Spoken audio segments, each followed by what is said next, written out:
I was going to call this chapter Don't Be a Little Bitch, but decided to back off a bit so as not to offend anyone, and there I went and slipped and said it anyway. I've been trying to work this title in since I published my last book, which became a New York Times bestseller. It's called If You're Not First, You're Last. I still love this title, Don't Be a Little Bitch. I've been dying to work it in someplace, and I finally squeezed it in. I love that.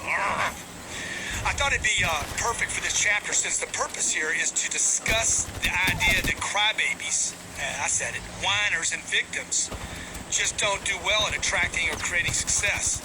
It's not even that they aren't capable.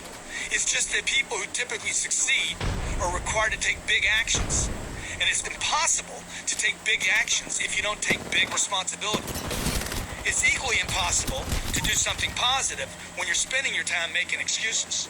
Hey, look, it's not even that these people aren't capable.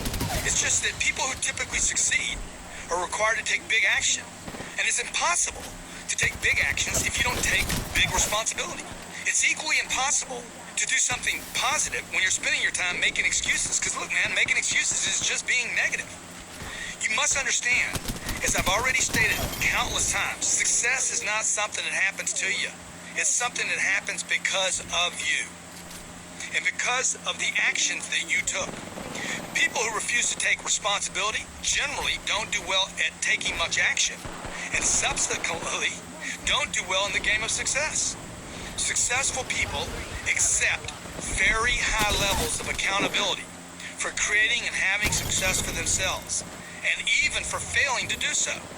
Now, if when I said that, you thought about some rich guy that never takes responsibility, I promise you, he's not successful, not truly successful in his life. Successful people hate the blame game and know that it's better to make something happen, good or bad, than to have something happen to them. Those who suffer from victim thinking, which I roughly estimate, definitely not scientific here, about 50% of the population, could be more, will hate this chapter and probably pick this book up by mistake. Anyone who uses blame as the reason why something happened or did not happen, I promise you, will never accumulate real success in life and only further his or her status as a slave on this planet. I'm going to say that to you again. It's ugly, man. It's ugly if you can't swallow it. You know what they say about the shoe.